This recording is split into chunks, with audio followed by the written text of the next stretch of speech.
lanzamiento, aquí viene un batazo de Mundito entre right center field, la bola pica, se extiende, viene anotando Spot, empata el juego, también manda para la bola Turner anota y los Phillies se van arriba. Se prepara Mundito en segunda, el lanzamiento, batazo profundo para el center field, la bola se va.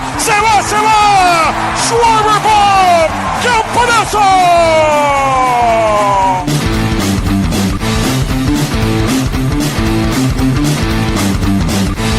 Aquí viene el lanzamiento, swing y lo ponchó. Ponche de Alvarado, amigos.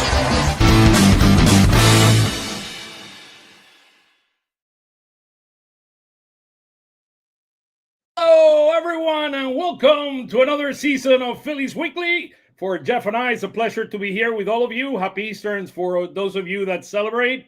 Happy Eastern, Jeff. How you doing, brother? Oscar, I'm kind of surprised. I thought we got a new graphics package for the new season. It's coming. Believe it or not, the guy that does the video, he's celebrating somewhere at a beach down in South America. I'm jealous, man. I wish I could join him. It's cold up here. Oh, absolutely. Real pleasure to be with you back for our third season. Look, it's going to be a very interesting year. Running it back and bringing a few important pieces that we're beginning to see some good start for them. I mean, we're going to talk about that today. We're going to talk a little bit also about the window, a championship window. Where are we with that window, particularly with some of the guys getting older, some of the new guys coming in, some guys coming on in a year contract. So it's going to be an interesting year. I think the division is there for us to go get, but it all depends on how we execute, and performance is going to be the key. So it's going to be a fascinating year as usual for our Fighting Phils. And today, Jeff, we have kind of a dream team, right?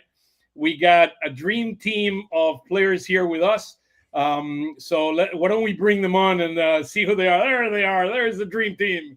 Tim Kelly from OnPattison. How you doing, Tim? How's it going, brother? I'm good. Good to see you guys, Oscar. I miss you down at the park. Hey, you know how it is, man. The world, as the world turns, I mean, they're exciting things. I'm doing NBA right now. I'm going to be doing a number of things with Jeff and Mike Gill on 97.3 ESPN every day from noon to 12:30. We're there for you. You can stream it through our social media channels. We're going to bring you kind of what's going on, kind of a beat. This called Phillies Fastball, and we started bringing it last week, and today is the preview of Phillies Weekly. I mean, look, you know what? This is our baby. I mean, this is where everything started, and looking forward to it. It's going to be a fascinating year. There is Luke Arcaini. What's going on, Luke? What's going on? Happy to be back for another year. Get this thing underway again. And what can we say? The one and only Phil Stelgate. Tyler, how you doing, brother? What's going on? Hey, I'm doing well. I'm happy to be back. Happy to have Phillies baseball almost every day. It's a good time. It's a good time. I mean, and as usual, a beginning of the year, as everything happens with this Fighting Phils, is an interesting year, right? So, look, let's jump into it right away. This is kind of where we are as of right now. I mean, the Braves made me run at the last minute. They lost the last game, so I had to go in and redo the chart right away so you guys could get the latest and greatest. But kind of here's where we are. So Marlins 5-3. Braves and Mets at 6-4, and the Phillies are 5-4, and the Nationals are where they probably will end up the year in the bottom of the basement. But look, the Marlins 5.3 runs per game. They've shown some hitting baseball ability. I mean, the Braves great pitching so far, 2.2 runs per game. I mean, that is a very, very impressive numbers, as well as the pitching for the Mets have been holding off. So both the Braves or the Mets are going to be there probably. I mean, if their injuries, particularly for the Braves, hold up, they're going to be there with us the rest of the way. So it's going to be very interesting. Tim, let's start with you. Kind of what are your thoughts after the first 9 or 10 games in the division?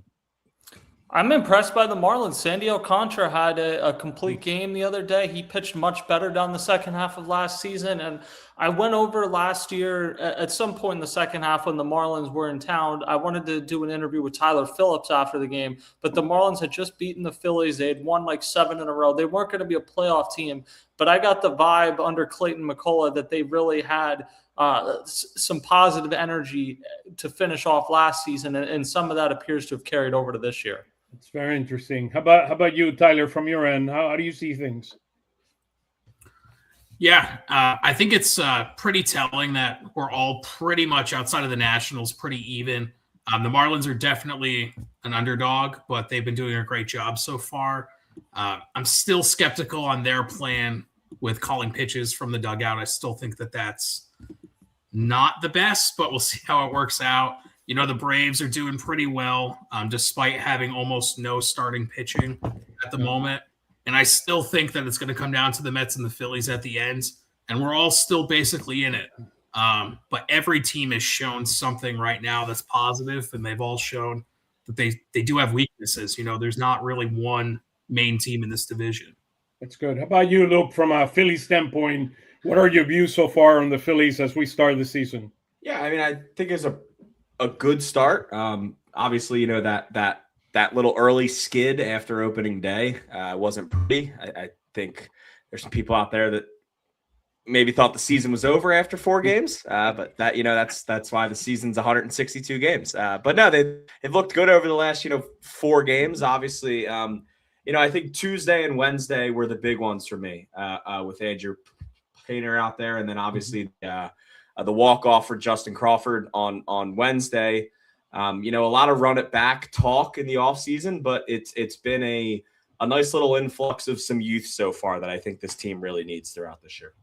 Look, after that 13 runs, you can see I've been doing the NBA, right? Points. After those 13 runs, the Nationals put against us. I mean, the world was going to go down. So, your views, high level so far on the Phillies, Tim. You're mute. I think you're on mute. My bad. A lot of what we expected. I think it was a very good sign over the weekend that both Aaron Nola and Jesus Luzardo bounced back. So I think that is welcomed. Taijuan Walker has not looked good through 2 starts, so we'll wait and see. I think the bullpen, Duran has looked great. Keller's mostly looked good. Jose Alvarado does not look like he has his control yet. So that's something to monitor. And I think the lineup is a lot of what we expected. You are missing that 4 or 5, those type of hitters. I think Brandon Marsh should probably be hitting higher in the lineup than he is, but you feel pretty good about 1 to 3. You have some other guys that you feel comfortable being in an MLB lineup, but you don't necessarily have those 4 or 5 hitters on this team. That's fair. How about you, Jeff, in general, as we go start looking at some of the specific stats, 5-4, 3-3 at home, 2-1 on the road after losing today. We're 2-1 in the division. We have not faced a 500 team yet because every one of the teams are below 500. We're 1-1 in extra innings, 3-1 in 1-run games, 2-1 in series, and then I think the most telling piece here, I mean, outside of the run differential that were negative, is the left-handed pitching. I mean, we have a problem. Actually, we have a problem against left-handed pitching, and they're throwing. I mean, I was surprised, Tim, on what you just said a minute ago as I pass it over to Jeff. Why didn't he bring March up, particularly if they had one left-handed pitcher in the entire starting staff? You need to bring your best left-handed hitter, which, I mean, in that case would have been Brandon March instead of Stott. I would have brought him up. I agree 100% with that. Yeah, go ahead, I'm on board with both you guys. I was just going to add to Tim's point. Like, I thought Brandon Marsh should have hit 5th to begin the season, no matter what Bryson Stott was doing at the end of the year and in spring training. And I was kind of surprised to see Rob Thompson go that route. And as we all know, he's probably going to keep this lineup against righties and lefties for a while.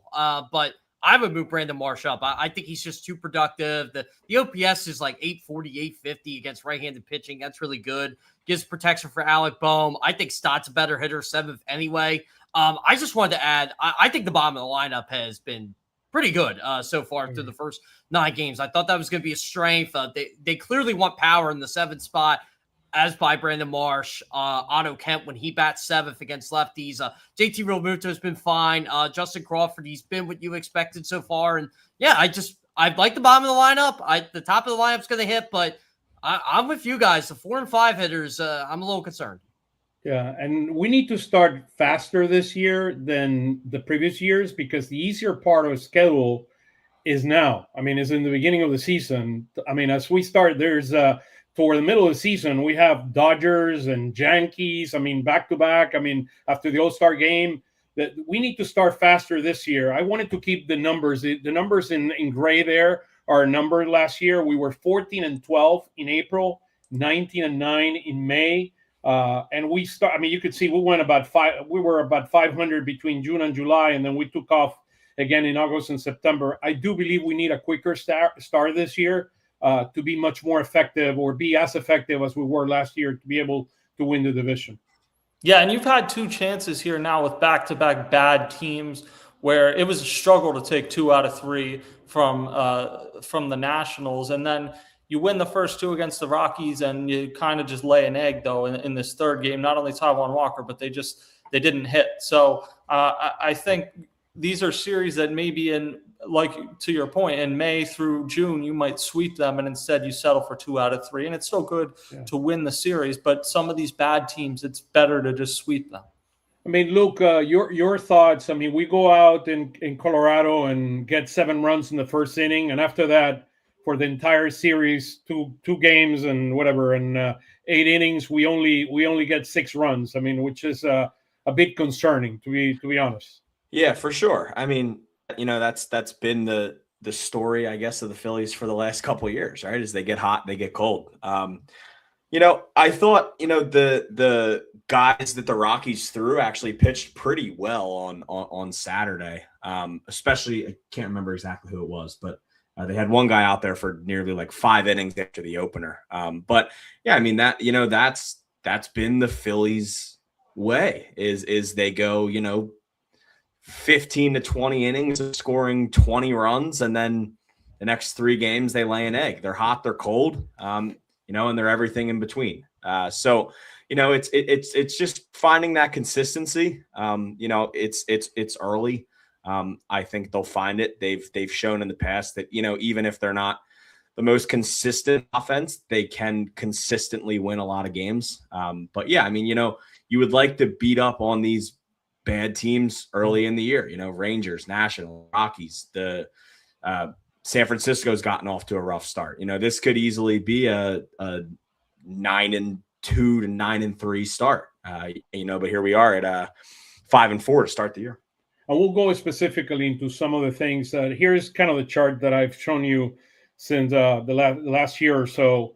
We're trying to score 4 runs per week, 4 or more runs per week, and we're trying to score or allow less than 4 runs per game. And the bottom line is our hitting has been exactly at 4, but our pitching has been way above the 4 mark at 533 and 433 per game, runs allowed per game. So last year there was only one time where we did not score 4 or more runs, and we did not have, and we had lower low or higher than 4 runs that we had a negative WIC. So the bottom line, if we get this 2 in red in green, 4 or more runs scored and less than 4 runs allowed per game, we're going to have a lot of greens like the way we had it last year. Again, I actually think the 4.33 this week isn't that bad because you played in Colorado. And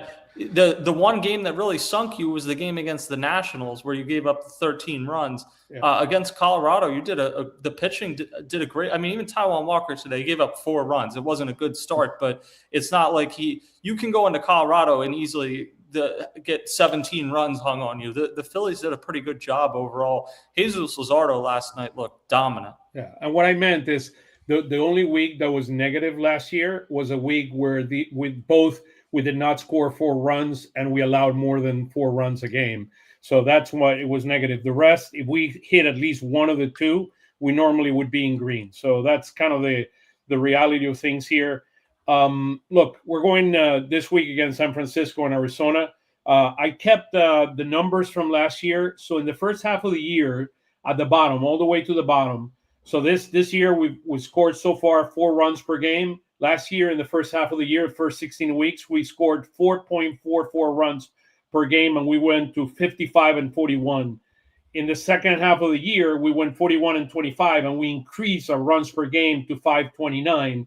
Our pitching significantly went down, primarily because Wheeler went down. We scored, we allowed in the first half of the year 3.91 runs per game.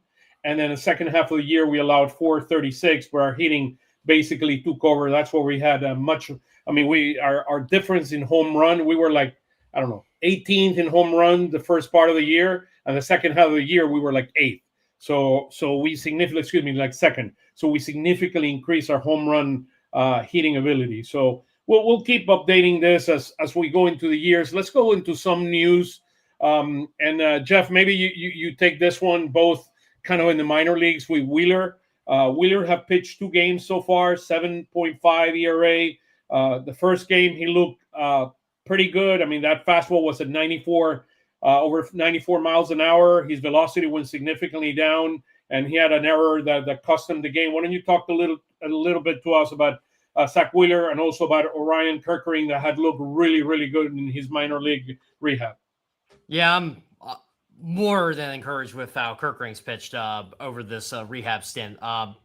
Even on Tuesday, he looked like he didn't have his control early, but got it after he gave up the run, and pretty much has just been dominant ever since. I thought the sweepers looked really good. Fastball was in the high 97s. Look, he's back. He's going to be back with this team this week, and the Phillies can't be what's the word I'm looking for? They can't be more pleased to get him back. Let's just put it that way. So Kerkering's been fine. Again, he should be back this week. Wheeler, Friday night, I don't think he pitches as bad if the miscommunication left field or whatever the heck that was in the, what was it, Tim? The third inning? You probably were paying attention more to that game than I was on Friday. Yeah, I was watching it. It was the third inning, and Oscar Mercado, who is more used to probably playing center field, is in left field, and Pedro Leon. And Pedro Leon's in center. Mercado has just rejoined the organization like a week ago, and the ball just dropped in between them. Now, it was hit pretty deep. It wasn't as though it was soft contact, but it still probably should have been caught. And arguably none of those runs scored, and he probably gets to come back out for a 4th inning. Instead, he's done after 3 innings. So it wasn't good. He had 2 batters in that inning also, but it was made worse by that. So what do we make out of this in terms of kind of what do we expect he's going to throw maybe a couple more outings? Before, so he can, at least 2. Regaining the velocity is the most important thing. What are your thoughts on this? Yeah, I thought there was a chance he would only make 1 more, but the way this went, I think it's probably 2 more, and we'll see from there. Okay. He's going to pitch Wednesday from what I've heard and was told. So I think it's Wednesday in Lehigh, and then if all goes well, I think the Tuesday, if it goes by that rotation, because AAA is always off Monday. So probably Wednesday and Tuesday, and then we'll go from there. Yeah, look, he looked really well. He looked really good in training camp. He looked really nice. He looked really well also in the first outing. And unfortunately, the mishap there in left field, cost him to allow some runs. And I'm much more concerned with his velocity. 92. I think it was throwing at 92 miles an hour in that last outing. It probably is like 3 miles below where you truly want to see him when he comes up. So we'll see what happens. Also, the weather. The weather has an impact. It's colder now than the regular season. Then when the season truly comes during the summer months, it'll be a lot easier to throw. But I don't know if weather was a factor. You know what the weather was like? Was it Durham? In Durham, they definitely had a cold spell, but it was warmer than here. I actually thought Wheeler was pretty good when he pitched his start in Lehigh. It was chilly. I was sitting out there. It was heavy trench coat. It's probably like 35 degrees out. A little bit of wind that day. The sun was out, but Wheeler. That was the day, that photo you have of Wheeler, Oscar. He short sleeve. It was cold. But he always wears short sleeve. It should be warmer on, was it Wednesday? I think he's pitching. It should be in the 60s. So I'm curious. I just want to see if the velocity goes up over these next 2 starts. His breaking pitches seem to be fine, but so Wednesday's the next start. Wednesday will be his next one, and then it'll be the following Tuesday because he won't pitch Sunday. That's too short a rest, and they're all. He does always wear short sleeves, and I never thought I'd have a chance to use this, but I did ask him once, like 2 years ago, why he doesn't wear long sleeves. And he said after he got Tommy John surgery that it just bothered him having something there. So it's always short sleeves no matter the weather. And between New York and Philly, he's pitched in some cold games. Yeah, and Kerkering is joining the team on tomorrow. So I don't know if there was a question if they're going to activate him tomorrow or not, but he's traveling to San Francisco to join the team there. And one thing I've noticed with Wheeler is, at least in his last game, the first 2 innings, his velocity was a lot higher. So it could just be a situation where, he still has to build up. He still has to get himself back into it. I mean, he also looks a little bit thinner. I don't know if anyone has like an updated weight on him, but he does look a little bit thinner. Yeah, there was. So he told me he lost 10 pounds. That's what there he was. told me. I read something, I believe, out of The Athletic this morning that I think he's down to like 190. I think he's usually around like the 210 range. But yeah, he definitely looks thinner. And I mean that. I think there was something along the lines of the Phillies are working on getting that weight back, which I think with his getting back to his normal weight, I think the velocity that can't hurt the velocity. But like you said, Ty, I think it's a good sign that the velocity was a little more normal early in the game. I mean, like Rob Thompson said, this is still basically spring training for him. So I'm not necessarily worried, but I think it'll be, like everyone said, at least a couple more. If we get to the 4th start and the velocity is still down, then I'll be more concerned. But I think it's a tough injury to come back from. Yeah. I even looked into like Merrill Kelly when he was doing his prep to come back. Of course, they didn't have velocity on any of those games that he was pitching coming back, but he went through the same situation where he was struggling the first couple games deeper into the start. So I don't know, maybe going into the 4th start, if he's still struggling and the velocity is still not there, then I would be a little bit more concerned. I would not hurry him up. I mean, whatever time he needs to take. I mean, because we need Wheeler at his best. I mean, Wheeler could be the deciding factor for us to make a long playoff run. And to me, his health and him coming fully back is the most important thing for this team. So, Tyler, there's a question for you. How about that? If they get to the middle of April and the velocity's not back, I think the Phillies are a smart team, as this person's face is covering me up right here. But I know. Sorry. No, you're fine. It was just funny because I went to look down at myself and then I didn't see myself. But I mean, if they get to middle towards the end of April and the velocity's still not there, there's absolutely no reason to rush him back in April, May. You need him from, August on rather than right now. Now, here's a question for you. They gave Kepler effect. Do you think that has something to do with the Marlins or not? I don't know. I don't even want to talk about that guy. Only bad memories. Only bad memories. Only bad memories. Okay, let's go back to this one. So in terms of look, I have a couple of slides here, one on the rookies and a couple of newcomers. I mean, just our overall thoughts. I don't think it could have gone any better the first 9 games of these 2 guys. I mean, they've been as advertised, and I mean, a game-winning hit for Crawford. I mean, Tim, let's start with you, and then we go Jeff and then Tyler, and then we'll continue going here. I thought Crawford struggled a little offensively in Colorado. He wasn't as impressive, but yeah, certainly the first homestand he was great, and I think so far he's passed the test in center field too, which we've kind of taken for granted. And not that he's perfect. Some of the routes haven't been perfect, but Colorado's a huge, gigantic outfield, and he didn't have any misplays there. He correctly fielded the ball off Monty's angle or against Monty's angle. So I think he's done a good job. People just need to have fair expectations for him. This is not someone that's going to come lead off for you this year. This is a bottom of the order hitter. And if you just have him put the ball in play, run when he gets on base, I think that's good. And I know people have said, well, you're not going to want to steal when you have Trey Turner, Bryce Harper, and Kyle Schwarber coming up, which maybe you will, maybe you won't. The other thing, though, is Justin Crawford can go first to home if you put a ball in the gap, too. So just having him get on base is important. And then Painter, I'll keep it simple. It was super impressive. We'll see what he does tomorrow night in San Francisco, but he couldn't have gone much better in the debut. Yeah, I agree 100%. Your views on Crawford and Painter, Jeff? Yeah, I mean, look, Justin Crawford did those first 6 games what I expect him to do. Just get on base any way possible. Everybody likes to talk about the ground ball rate. And look, that first day, he was like a kid in the candy store, right? Finally made it. I talked to a lot of the minor league guys over the last couple of weeks that worked with Crawford or been around Crawford. And I had, top prospects of Reading and Lehigh tell me that they're so impressive how hard Crawford works and how much better he's gotten over the last couple of years. And he's been pretty good.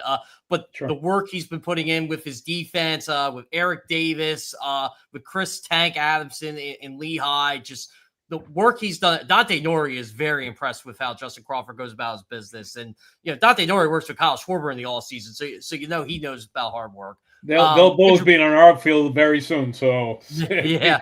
Soon coming over to your theater. So I'm impressed with the real thing.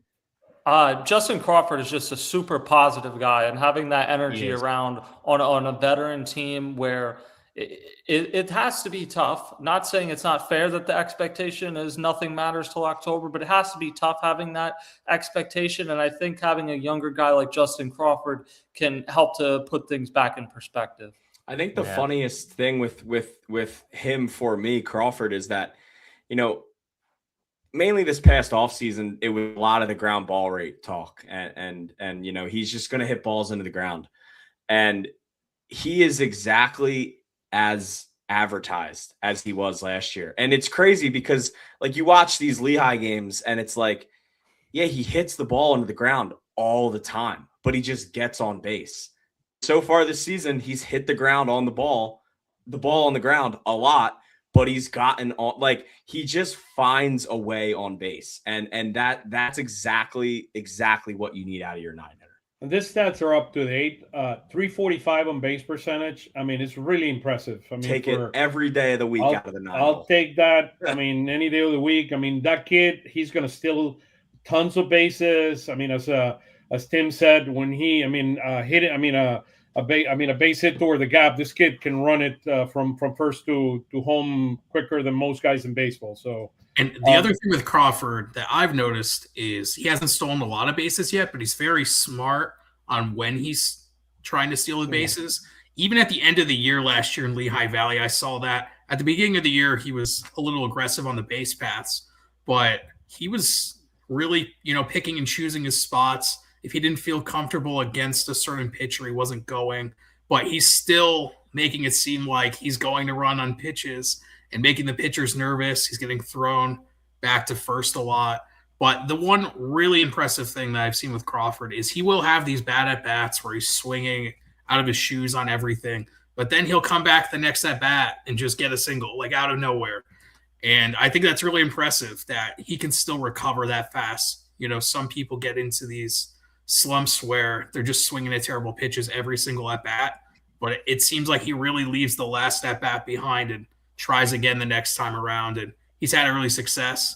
And with Painter, one start, but I think that was better than everyone was expecting. That kid is a fighter. He's a fighter. Yeah. Go ahead. Sorry, Luke. Yeah. One of the biggest things for me with both of these guys is it's their attention to detail of their routines at such a young age. There was a tweet I saw on opening day of Crawford just like walking around the outfield, and it was taken at the time as him, taking it all in, but turns out like that's his routine. And he does that all the time before every game. And same thing with Andrew Painter. I thought just like watching him go about everything on the field the day of his debut, like both of these guys don't seem like they're 22 years old. Like both of these guys don't seem like they've only been on a major league roster for a week, but at the same time, they're still bringing that youth in because, it's been a lot of veterans over the last 4 or 5 years on this team. So it's nice to have these young guys in there. And, you know, while they're these, you know, young star rookies for you, they're already going about it like veterans, which I think can really help the team as well. Because, you know, they see these younger guys come in, but they see that, you know, these guys already fitting. I don't think anyone on the Phillies has any doubt in either of these two guys right now.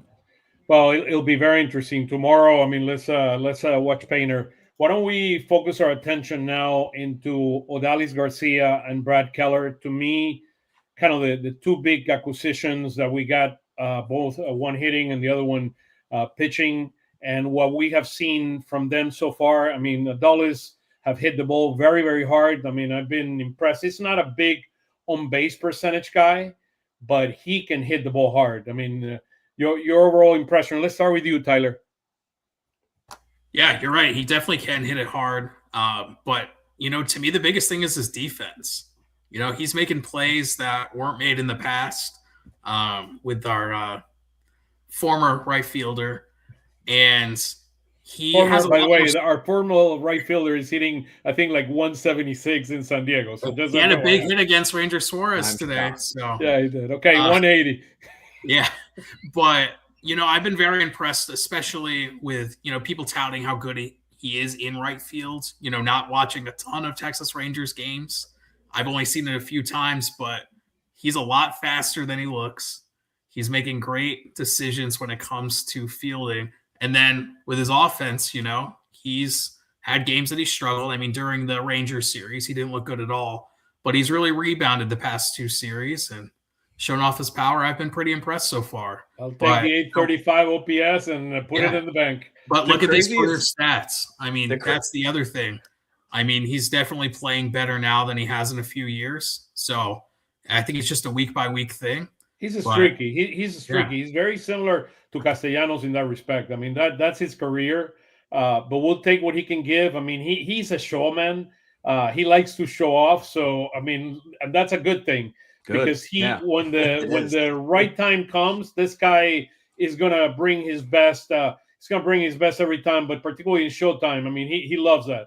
Yeah, and I think that's the perfect word for him. You know, like if he hits a big home run in the playoffs, he's gonna send Citizens Bank Park into a frenzy. Like you can tell he plays with a lot of emotion. And you know, I think one of the craziest parts to me about his power, like you said, Ty, is it's just so much raw power. And like, obviously you see the muscles, like he's a gigantic human being, but like that ball he hit out today, like most baseball players don't hit that ball. And I know it's in Colorado, but like most baseball players don't get that ball out of the stadium. Like it's just straight up raw what he has. He's two hits. I mean, he's 2 home runs have been to the positive side. So I mean, he can hit. It's really impressive. Tim, I love your thoughts on him, and also your perspective on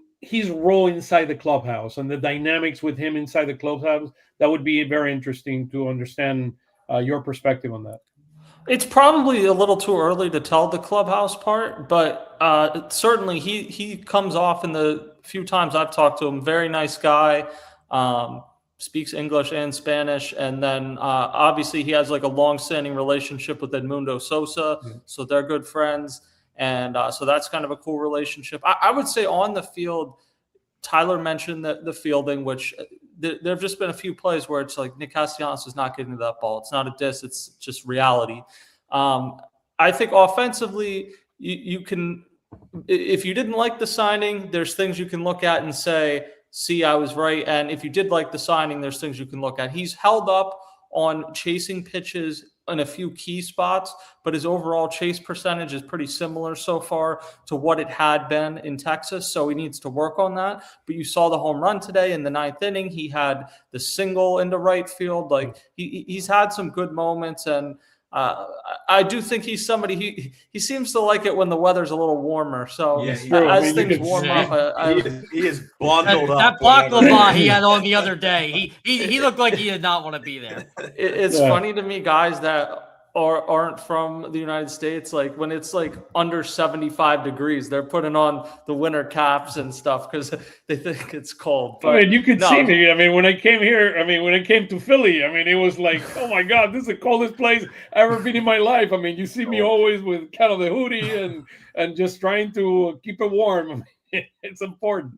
We're not accustomed to this, trust me. No, but I think he's been encouraging so far for sure. Jeff, yeah, I've been impressed. I mean, look, I don't expect much, I guess, because of what Nick Castellanos brought. But look, Garcia, I think we'll all take a 294 bag after him this year. I would take 250 from him this year, but I'd take the 835 OPS. Yeah, that's what I was just gonna say. We'll take the 835 OPS out of Adolis Garcia. I think his defense has been more than fine. He's definitely an upgrade there. I mean, look, people didn't want to admit it in the offseason, but you did upgrade him right field when you signed this guy. And Brad Keller, I love it. I mean, look, I know he only has 2 strikeouts. His arm is a big-time arm. I mean, this guy can bring it. I mean, I love the results are not there yet, but this guy has some type of an arm. I mean, he reminds me a lot of Jeff Hoffman. I mean, I see a lot of Jeff Hoffman in him. I would say I don't have the numbers in front of me. I feel like he's getting a lot of broken bats. Like he's a guy that will pitch you in, and it's like he's getting firewood every single time he's out on the mound. So anytime you give up runs early in the season, your ERA is not going to look good. But I think for the most part, he wasn't impressive in the WBC, but for the most part during the regular season, he's done a good job. And he was the MVP. Kossel, the manager of the Chicago Cubs, said, the MVP on my pitching staff was this guy. And we were able to get him in free agency. So that's a big, big get for us. Go ahead. You're going to say something I'm else? Looking at this right now. So he hasn't been barreled up one time yet this entire season. He's throwing the ball well. That ERA is a little misleading for how he's pitched so far. That's a home run by Adam. And got him. They were a half a second away from being out of that inning. Before Abrams got him with that home run, and he's been a lot better than a near ERA of 7 so far. Yeah, those are the 3 runs. That 3-run homer by Abrams in the Washington series. So we're 100 days away from the All-Star game. Believe it or not, I mean the Phillies put this out there today. So look, celebration is coming. The Centennial is coming to Philly. It's going to be wild with the World Cup. The World Cup starts June 11th. So that's when the World Cup starts in general. Let's go and look at some of our hitting. So here's kind of what I love to do, which is where do we stand from a hitting standpoint? So we're 19th in run score right now. We're 16th in batting average. Our OPS is overall 13th, but look at the difference between we're 5th against right-handed pitching, and we're against left-handed pitching. We're 27th in baseball at a 496 OPS. That's a scary number there against lefties. I mean, they're going to throw lefties at us. We're going Rays pitching against us in this series, and there's another lefty from the Giants I think is pitching against us in the series. We'll look at that more details as we go further, but that's very, very scary, the OPS against left-handed pitching. Yeah, Chase, they need to get it going. That's been how it's been the last few years. They've been really good against righties, and they've been below average against lefties. It comes down to what you get out of those platoon guys, and obviously Edmundo Sosa had a rough start at the plate before Wednesday's game. Wednesday, was his first big game, but it's, what do you get out of the Otto Kemp? Because your OPS against right-handed pitching in left field is really good with Brandon Marsh. What do you get out of Otto against lefties? I think that's, one of the bigger questions for me, because that's one of the only real changes to the lineup. I mean, and this is one of the issues with being so reliant against Brandon Marsh against righties. He, to this point in his career, has been virtually unplayable against lefties. So you have to take him out. And I think it's way too early to make any judgments on Otto Kemp. I like Otto Kemp. I think he's going to prove to be a good platoon partner. But even in the best case scenario, he's not going to do what Brandon Marsh does against righties, against lefties, which means somebody else has to step up. And again, we get back into this issue where you have guys to hit 1, 2, and 3. You have guys to hit 6, 7, and 8. you don't really have that 4 or 5, especially in your lineup against lefties. That's where, I mean, Jeff and I started talking a little bit about the other day in the Phillies Fastball podcast. Brian De La Cruz was the MVP of the Dominican season down in Winter Ball, and he was the MVP of the postseason as well. The guy was hitting really well, and look, and the last week too. Yeah, he had 3 home runs in like his last 4 at bats at one point. Yeah, I mean, the guy, I mean, look, to me, I understand why Moore is here. He gives you a lot more flexibility, but if you're not going to use him, I mean, why don't we bring, Brian De La Cruz at some point and leverage his big swinging ability. I mean, the guy he has power, and he was really, really good in the Dominican series. And the Dominican. Well, I think if you bring De La Cruz up, you'd probably be sending Otto Kemp down as opposed to DFAing Moore. And that was what I was going to say. I think this might be a hot take, but I actually think Otto Kemp should be in AAA right now, playing every day, getting the at-bats, getting better in left field. I was not impressed with him the few games that he did play in left field this year, and he hasn't played the past couple days, and I don't know how he's going to keep getting better if he just isn't playing. And I understand the matchup situation. You're not going to sit Brandon Marsh to give Otto Kemp playing time if it's against a righty, but it may be wise to just bring up Brian De La Cruz and have Kemp playing every day in AAA for the time being, at least. The thing is, like, he's never going to be an everyday player at the majors, so you got to get used to this role because either you're going to sink or swim in this role. I thought last year when he was in left field, he looked pretty good. He hasn't been so far, but it's a small sample size, so I think just kind of ride it out and see what happens. But if you're bringing De La Cruz up, to me, it's just because you think he's better than Otto Kemp. But the Phillies have talked so much about Otto Kemp that it's going to be a little till they make any determination because obviously they really believe in him, particularly his bat. But I think third base was the position last year I looked at, even though they say it's his natural position. And I was like, I don't really see it. But I think he can suffice in left field. And it'll be a lot easier to overlook some of the shortcomings defensively if he starts hitting. We're talking about hitting. I don't want to, and I know we talked about the minors, the guys that were in the minors before. Aidan Miller, can you give us an update, Jeff, latest and greatest on Aidan Miller? To your best knowledge? There really is no update. He hasn't even been swinging a bat yet. That was as of. I heard he's fielding. Isn't he fielding? He's fielding. He's running. He's more motion. I've talked to a couple people in Lehigh about this. He's not up to swinging the bat yet. Okay. As far as I know, he's still running. He's doing that stuff. They're being really cautious with Aidan Miller. They should. Yeah, if someone told me May 1st, that's pretty optimistic at this point. So he's actually in Lehigh, just on the IL there. He didn't stay back in Clearwater. No, he's on the IL. He's in Clearwater. He's on the 7-day IL, but I haven't seen him in Lehigh all the couple times I've been up there. And from what I was told, he was from a couple guys at Reading that know him. He's still in Clearwater. So it's a weird situation. I don't think the word is weird. I mean, he's hurt. I mean, he's hurt, and unfortunately, I mean, it's the reality of it, right? It's a bad omen, I guess, because to have finished last year with a back injury when you're this young, and then to have it this year, it's concerning. Yeah, hopefully it's not chronic and it's not something. I mean, look at some of the football guys like Jurgens and. That he had to go down to South America to get some type of, I don't know, Jeff, what is it called? Like asteroids or something like that they put on him? Or yeah, Tim, I was going to ask you this when you were down spring training. Like, was there any rumblings of sciatica maybe? Not that I just, they mentioned the back and that was it. But I was down early in spring training. So it was really even before they had to say much of anything. And then Bryce Harper accidentally said it on the TV broadcast that one day, and it kind of came out since then. But yeah, it's wishing nothing but the best. I mean, he's the top talent or one of the top talents in this organization, and look, hopefully he'll be back in no time and being able to continue to do his magic because the guy is really, really special. He has some great ability. So. Look, surprised, to be honest with you, that we're 17th on Chase. I thought we would be higher, as well as the K percentage. Again, it's early in the season. These numbers are going to move significantly.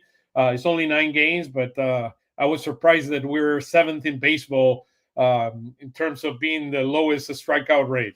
It's like, wow, that's impressive. There was a doing it. game in the National Series that they only struck out twice. Yep. Well, the other thing, we haven't faced great pitching either. I mean, that's the other big thing here. So it's something to look at. Here's where kind of our hitters are. Turner hitting at 289. He struck out 9 times. What I did on the right is the top 3 on the Ks. I put whomever has the most Ks, but the other ones is more on the positive side. So Turner 289. Then you see Schwarber. I mean, what you were talking about, Tim. Look at the middle of the order there. Schwarber, Harper, Baum, Stud. I mean, not hitting at all. Schwarber has those numbers because of his 2 doubles and his 3 RBIs. I mean, his 3 home runs and his 6 RBIs. That's why he's an 897 OPS. But look, we need a much better performance in the middle of the lineup, and I would not mind bringing March up where Stud is. I get the Baum part. He has 7 RBIs, but we need, I mean, only 1 home run, 1 extra base hit is concerning. I mean, you need look where Garcia is compared to Baum in terms of production. So the question I think, if you move him up, I mean, that's are they going to is he going to feel the pressure to produce more, and he's changing his approach? I mean, that's my bigger question there. Right now, I would just let Garcia where he is. You hope that top 4 gets going.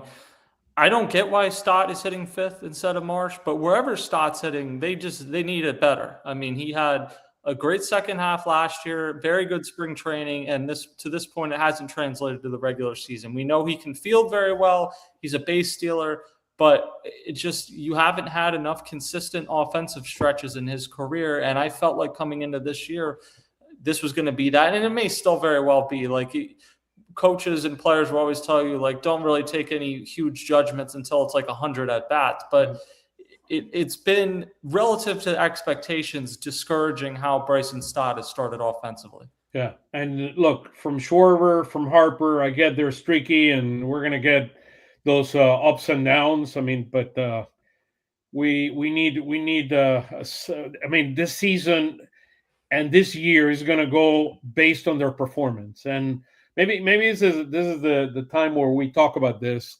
I would love your thoughts, starting with you, Jeff, and then Tim, and going all the way down on the championship window. What is? I mean, when we look at this team and where this team is, and we know we have Gabe Woods in the minors, and we have Nori them coming up. Aidan Miller will be coming up at some point. Where are we really in the window, looking at it like from the top, looking at it strategically? Yeah, I keep looking at this as based on how they signed their starting pitching, right?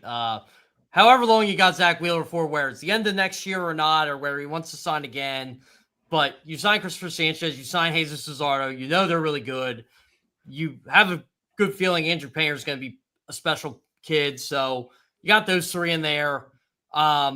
You know, Aaron Nola, I know he's in his 30s now, but he's shown he's definitely good in even numbered years. He's going to be a better pitcher this year than he was last year. Exactly. I think last year was an anomaly in my view. So starting pitching, I think, as long as the pitching's good, I think they're always stars and bullpen. I think they're always going to compete, but I do get concerned about the ages of Kyle Schwarber, Bryce Harper. Look, Adolis Garcia's even up there too, even though he's only here a year. But JT Realmuto's 35, Trey Turner's in his 32, soon to be 33. I mean, it's just, that's the core right there. But I'm glad you mentioned Dante Nori. I think he's probably, if I had to guess, a year and a half, 2 years away. I mean, that's what I'm thinking about. A year and a half. I think he's going to be in running a lot of this year. Aidan Miller, I expected him to be in Lehigh the whole year. I think Gage Wood, again, he'll probably be a fast riser. I think Alex McFarland's a guy you got to look at as an addition to the bullpen at some point this year. So there are a couple guys that you really like. Gene Cabrera could help the starting rotation at some point if he keeps pitching well. So, yeah, and look, you still got Moises Chase when he comes back from Tommy John surgery. I like Moises. He has a heavy fastball. Arun Escobar. Hopefully he comes back fully healthy. Yeah. Yeah, Arun Escobar's had a good start so far in Rang. I'm going to be there Tuesday, excited to see him. Really good kid. But you and I were talking, Oscar, like, how many of these guys do you think they're going to part with to win now? I think that's going to be the question. That's going to be a question, and we're probably going to need an outfielder, maybe potentially an outfielder to. I mean, at the trading deadline, and I mean, there's some of these guys might not be here, so that's the unfortunate piece of it. How about you, Tim? I mean, how do you see the window? Well, I remember talking with you a year or two ago and saying, like, the window's 2024, 2025. Well, it's 23 was the 2026. window when we needed 2026. to win. 23 was the window when we needed to win Yeah. the championship. I mean, Yeah, that was the year. 2023 may be the one that got away. I'm not saying they can't compete this year and they won't, but yeah, it concerns me that top three, Turner, Schwarber, Harper, they're all 33. You have questions in the middle of the lineup. And the one guy, not to say that Dante Nori or Arun Escobar can't end up being really good major leaguers, or Justin Crawford, but the one guy in your system that you think could potentially be like a core blue chip player is Aiden Miller. And right now he's hurt. So yeah, I mean, I definitely have some questions about whether whether the window's maybe passed to some degree, or whether you're still in the window, but maybe a little less than you were the last couple of years. And I love what they did with Sanchez and Luzardo. I mean, extending them. Those guys together with Painter are going to be the future. So pitching, you could say the core, your starting pitching of the future is set for the next 5 years or so. The bigger question is going to be right here in the lineup, which is the window, particularly. I mean, the way I look at it is, with age, it's going to start shrinking and shrinking more in the middle of this lineup. I mean, where the money is truly invested on. So, Tyler, your thoughts, and Luke? Yeah, so I always thought that the window would be until 2025. Thankfully, it looks like it's still here, but I agree with Tim. It probably is just a little bit less than what it's been in the past. But, you know, with the emergence of Sanchez and Luzardo and Painter and Crawford, I think that they've done an okay job trying to make it sustainable into the future. But it is tough when you have those players that are getting older. And I think right now we're still in a window. I don't have a date range for it, but they have to keep supplementing those guys, because if they stop supplementing those hitters as they get older, I mean, it could be an absolute disaster when it comes to the position player side. But I'm not concerned with the pitching at all. I think that they're in a very good spot. You know, the bullpen, that's a year-by-year thing. You can add to that. You can make that better. But I don't think that this core, if it continues aging, which it will, the guys around it, if they're not picking up some of that, then they're in trouble. But they do have some prospects that they can trade. There are some guys that they can try out. I don't think that we see that window fully closing yet. But yeah. I don't know. I think they're trying their best to be sustainable, and I don't really feel comfortable putting a number on it. And then the question, and I'll bring you, Luke, you can comment on this. Bichette, if Bichette would have come here, what would have Bichette changed? I know he has, I mean, it's a lot more of a contact guy. I mean, how would he have changed the window? Well, the first 9 games, not much. But yeah, I mean, they're booing him out of New York. Yeah, they are big time. I mean, it's tough. He's a younger player that, you know, would be a good impact bat in the middle of your lineup. But you know, the window for me is simple. It's Trey Turner, Kyle Schwarber, Bryce Harper, and JT Realmuto. Like, those are the guys. And I know JT's, you know, 35, getting towards 36 soon. And you know, I'll be honest, I don't have a ton of confidence in what you're going to get from JT Realmuto out of the next few years. But it was something you maybe had to do at the time. But you know, it's from a hitting standpoint, from a catching standpoint, he's still got it for sure. But you know, it's what you get from these core guys that make a lot of money. It's as simple as that for me. You know, what do you get from the guys that you should be getting a lot out of? Once it seems like Trey, Schwarber, and Bryce don't have it anymore, then I think the window's pretty shut. And yes, the starting rotation will keep them in it, but the starting rotation's been really good the last couple years, and they've fallen short even when their rotation has been good. Their rotation last year was the best it's been in a really, really long time, and it really didn't matter once they got to October. So here's the rotation. I mean, and what we've seen so far. I mean, look, Sanchez has been what Sanchez is, right? One of the top pitchers in all of baseball. Painter, I mean, probably I was going to say better than even advertised, but he has the talent. I mean, that's advertised from a talent standpoint. And you saw what Luzardo did yesterday was incredible. And Nola is what I would expect the Nola to be. I expect his ERA would be around 4, maybe slightly below 4 for the year. But those, I mean, 4 guys together with Wheeler are the composition of what I would be a championship team. The bigger question comes, can our bats, support the championship starting pitching that Dombrowski and the team have been able to build? Mattingly and the team have been able to build. I mean, that's kind of the reality. I think if Wheeler comes back like the Wheeler we know, I mean, this is going to be the best rotation in baseball, if not top 2, top 3 in all of baseball. I mean, there's no doubt in my mind. I'm not worried about the pitching. It's particularly the starting. It's the lineup. And the lineup, even the last few years, when you're talking about these guys at their peaks, hasn't been good enough. As they start to decline a little bit, certainly you've seen it with JT. Who knows what we're seeing with Harper? Look, Trey Turner took a lot of crap last year for how he performed in the playoffs. Well, he missed a month before the playoffs because he strained his hamstring and then is immediately thrown back into facing the Dodgers. So keeping him healthy, his hamstrings this year, is arguably as important as just about anything on this team, because he's had back-to-back years with hamstring strains, 1 to each leg, and usually that doesn't get better once you get older. But his speed is such a value to this team that they need to find a way to make it work, whether that's more frequent off days, whatever. You got to get him healthy to the playoffs and hope that once the playoffs go, he can just go from there. Mm-hmm. Hey, you know what, Tim? I'm glad you mentioned the hamstring thing. I think that was like one of the storylines we kind of forgot about with the Turner hamstring. Oh, and you didn't have Zach Wheeler for the playoffs last year. Jose Alvarado was suspended. Otto Kemp's playing on a broken kneecap, a separated shoulder, whatever else he had.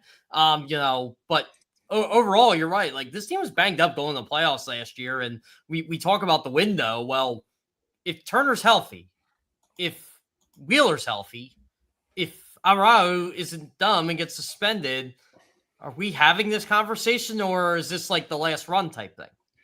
And with Turner, it was not just last year. It was the year before that he missed a month as well. So 5 weeks or whatever he missed. Yeah, I think it was 6 weeks, right? And he still made an all-star team?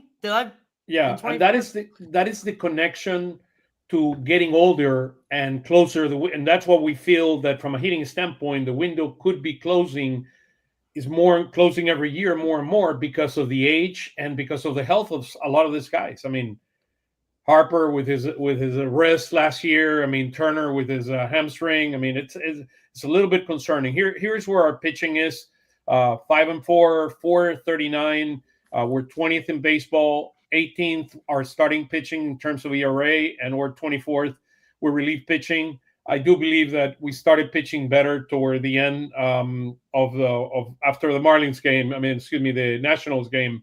That first game, our pitching has begun to look the part, particularly both our starting pitching. Luzardo and Nola look incredible. I mean, Taijuan Walker looked like Taijuan Walker. I mean, allowing 4 runs per game, 3 home runs today. He had allowed 40. I believe he had thrown 42 innings in Colorado, and he had allowed 4 home runs. Today, in 5 innings, he allowed 3. So, I mean, look, the reality is he's not the pitcher he used to be, and he is going to be the long man on this team, and potentially when we need a 6th starter, he's going to be that 6th starter. That's who Taijuan Walker is. Anything and he wasn't as bad as he was the first game. What was that? He wasn't as bad as he was the first game. Yeah. The first game was weird, though. I know people think this seems like making excuses, but like everything was like an 87-mile-an-hour single hit to the exact, and eventually it doesn't matter. It was bizarre.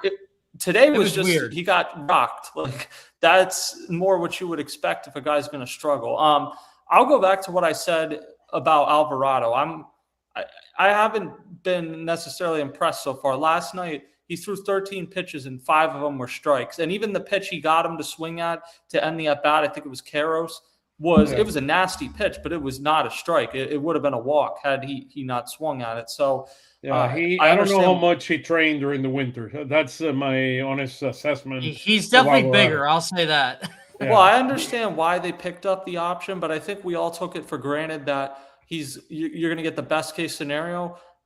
2 years ago, he wasn't very good. We all talk about last year. 2 years ago, he wasn't very good. So with last him, year in the beginning, he was really good when he was in shape, and you could see the guy was coming all out. But I mean, we can speculate as to why that was. Look, but it's a contract year for him. What I'm hoping is now that he's back here, he's going to get fully in shape and have the best season. He needs to have the best season of his life. He wants to get paid. I mean, that's the reality of it. I mean, and I'm hopeful. I mean, he's getting paid right now, though. Yeah. No, I get it. I mean, I get it, Jeff. I mean, I'm not gonna hide anything. I mean, he looks significantly bigger than he looked last year, and he needs to get in shape, and we need the best version of him. That's the bottom line. And if he wants to have a future in baseball, he needs to prove it this year. Call me stupid, I'm still intrigued by Kyle Backus, because when he throws strikes, he gets swings and misses. Yeah, that ball, it's nasty. Going across. Look, one thing that I'll just mention about Tim, this. do we think Backus is getting sent down when Kirkland comes back, or I think Pop might be sending them. Or you think it's Pop? Or Pop. I mean, Tim Meza has made it impossible. He's been one of the best relievers. He's been their best pitcher. Tim Meza's been awesome. Meza is the number one lefty coming out. The only thing Tim Meza's been struggling with is what to speak at Millersville's graduation. Yeah. Well, I mean, I think Backus will go down first just because Pop doesn't have the option. He doesn't have any options? No, but I mean, Pop does have a split deal though. Yeah, he does. So maybe they won't claim him.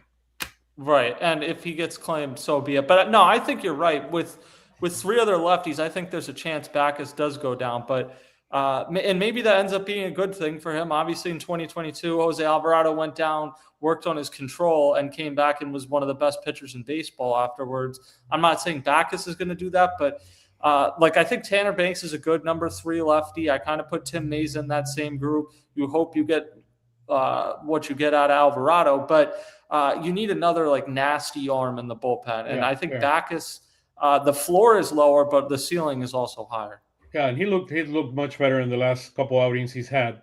Look, to me, most important number that we need to see out of all the stats is the starting pitching ERA. That's how this team have won over the last few years, and that's how we want to win this year. The other thing that I find very encouraging is all the greens on the right-hand side, with our base on balls being 4th in baseball, and we're 6th in baseball in terms of Ks, and number 1 in starting pitching. Last year, we were number 2 in starting pitching in number of strikeouts. So you could see Luzardo playing a key role there, as well as Christopher Sanchez, and hopefully when Wheeler comes in, we do the same thing. And I've been very, very impressed by Nola so far. Here are their numbers. I mean, Nola in 11 innings have 16 strikeouts and 3 base on balls. That's very, very impressive. Christopher Sanchez, we know he did not have his best stuff the other day, and he allowed those 4 base on balls, 17 strikeouts in 11 innings, and Luzardo with 18 strikeouts in 12 innings. Luzardo is going to be among the top leaders in the strikeouts in all of baseball. Health is going to be the key for him. So far, so good with starting pitching outside of Taiwan. And then here's where our relief pitching is. I did it more in terms of performance of ERA. I did it more in terms of how I view them in terms of rank. So Duran, 193 ERA, perfect. I mean, he's 3 out of 3 in save opportunities. Keller, he needs to continue to improve that. I mean, but he had that mishap in the game against the Nationals with Abrams getting those 3 runs, the only 3 runs he'd allowed. Alvarado, he needs to get better, no doubt. 1350, had that huge bad outing. He allowed 4 runs in that outing. Banks, 245, what we needed. Meza, we talked about him already. I mean, he looked the part, and he looked really, really good. 6 innings, 7 strikeouts.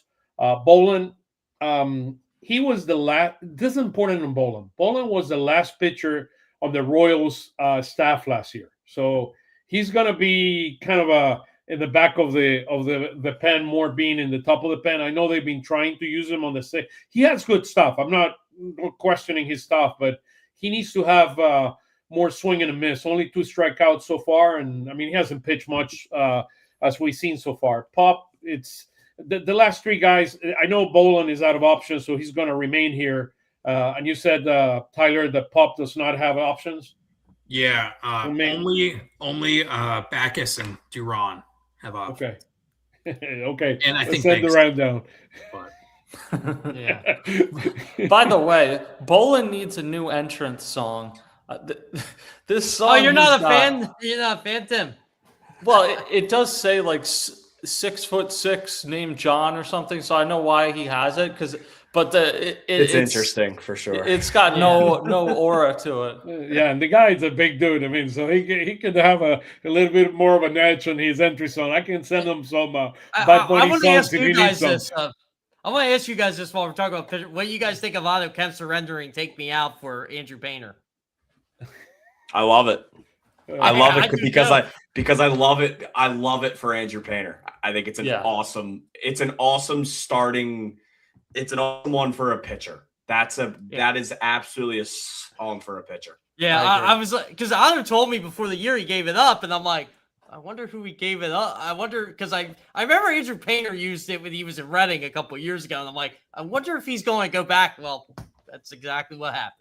Oh my! So, guys, any final thoughts? I got the last slide on what's coming next. Any final thoughts in terms of pitching in general? I think we're going to be okay. I think our relief pitching is better than last year as well. Having Duran the entire year is a huge plus. They'll be good. There was a lot of high hopes coming into this year for the rotation and the bullpen. And high hopes like the 94 point. Gotta pay up. I think it's a good It's a really good rotation on paper. It's a good bullpen on paper. It's been 9 games. I think they'll put it together. Yeah, no, I have high hopes as well. So, I mean, any concerns with the pitching at all, Tyler or Tim and your end? No. Okay. I mean, just Walker, but he'll get moved to the bullpen anyway. So yeah, it feels like all the things you would be concerned about, that they're going to be changing anyway. So the questions are going to be the 2 guys. So is it Poitras and Pop? Are those the 2 guys that are going to go down? I mean, Maisa, you can beat Maisa down, and Boland doesn't have any options. So I don't think unless they decide to DFA Walker, which I doubt. They're not going to DFA Walker because they don't have any starting pitching depth. Yeah, that's true. And he gives you the experience there. And if they would DFA Mesa, that would be that'd be a big mistake. Yeah, I agree. Okay, guys. I mean, so here's what's coming next. So we're playing the San Francisco Giants Monday, Tuesday, and Wednesday. We have Thursday off, and then we come back home to play Arizona. We got Painter against Hauser. We got Sanchez against Ray, Nola against Miley, the ex-pitcher of the Cincinnati Reds. He was pitching somewhere last year, other than Texas. Texas. Yeah, I knew it. I knew he was somewhere else with Texas. So, look, how do we see in the Giants series? Anything that pops up on you? Can they just get out of here? Yeah, can they just get out of here? I still got the Patrick Bailey home run in my mind. I'm so happy they moved their start times up in San Francisco. They always did 10-10 start times. That difference, that extra half hour can't be underestimated. Makes a lot of sense. You can't look at a new day.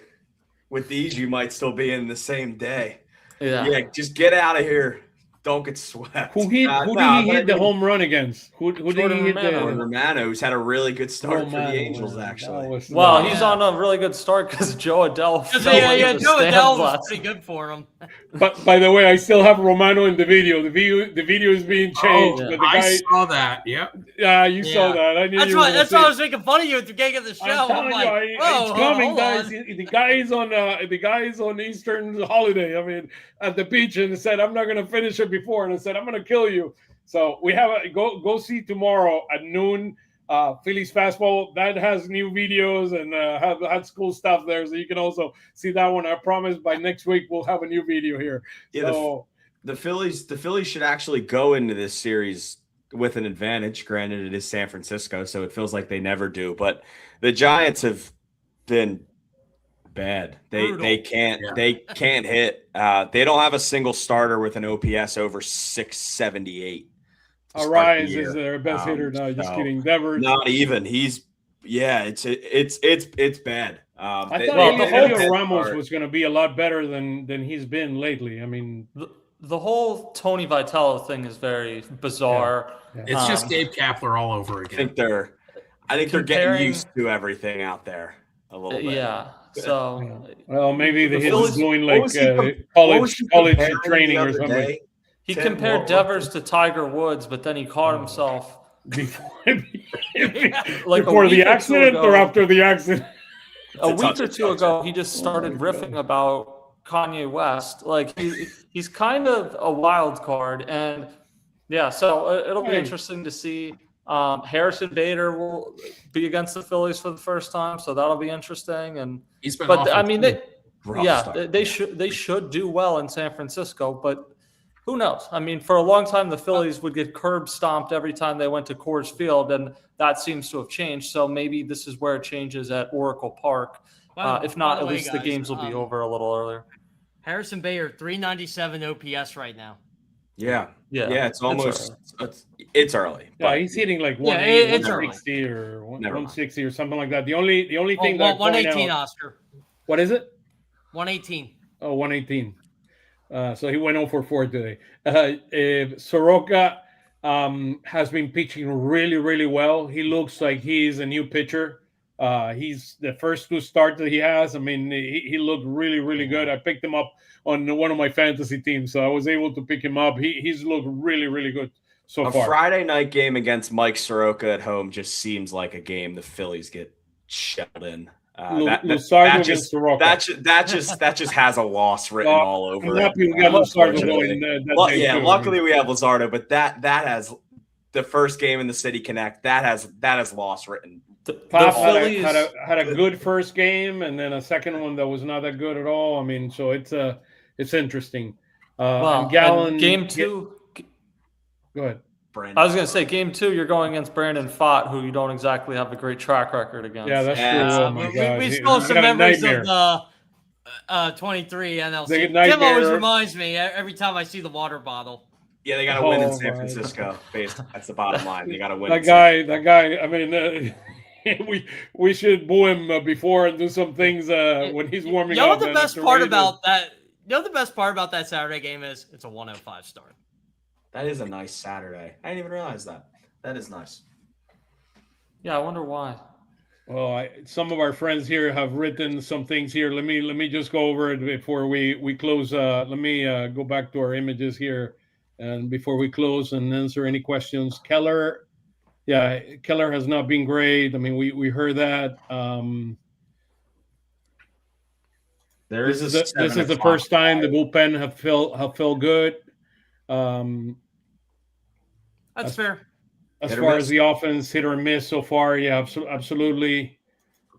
Here's our friend Martin. What might happen if between now and the All-Star game, Crawford bats 300 and get on base, while Thompson, 3 favorites only manage. I would not move. They will not average a combined 150 by the All-Star break. Yeah, I will not. They will not hit 150, but I would not. What happens if a car crashes into your house? Like who?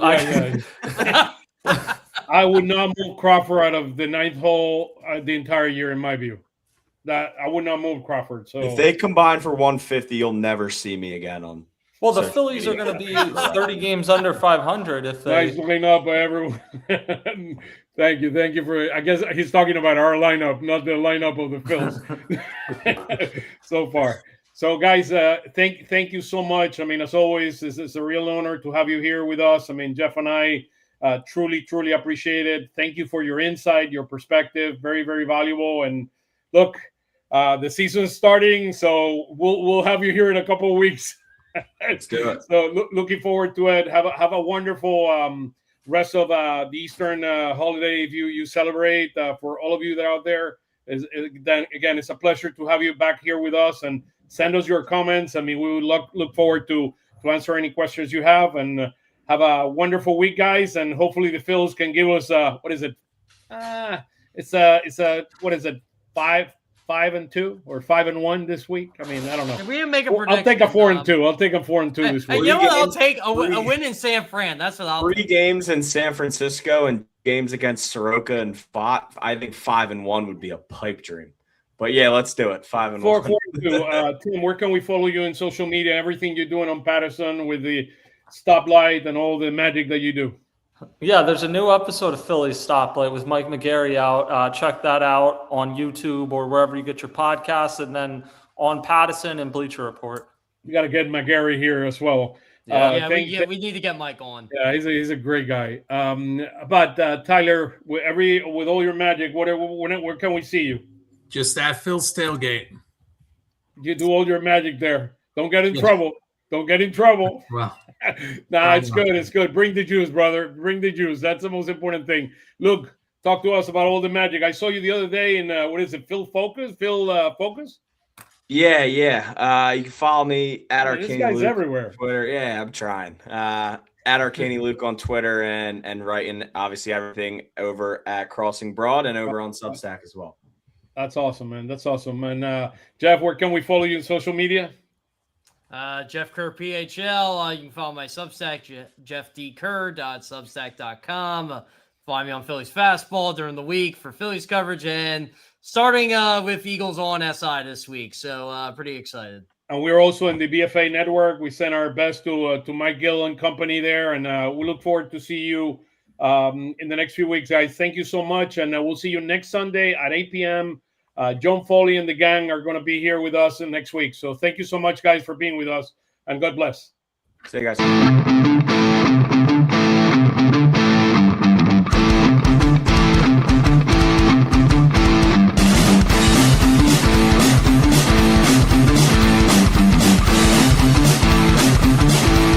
Lanzamiento, aquí viene un batazo de Mundito entre right center field, la bola pica, se extiende, viene anotando Stott, empata el juego, también manda para la bola Turner anota y los Phillies se van arriba. Se prepara Mundito en segunda, el lanzamiento, batazo profundo para el center field, la bola se va, Schwarber Bob, ¡campanazo!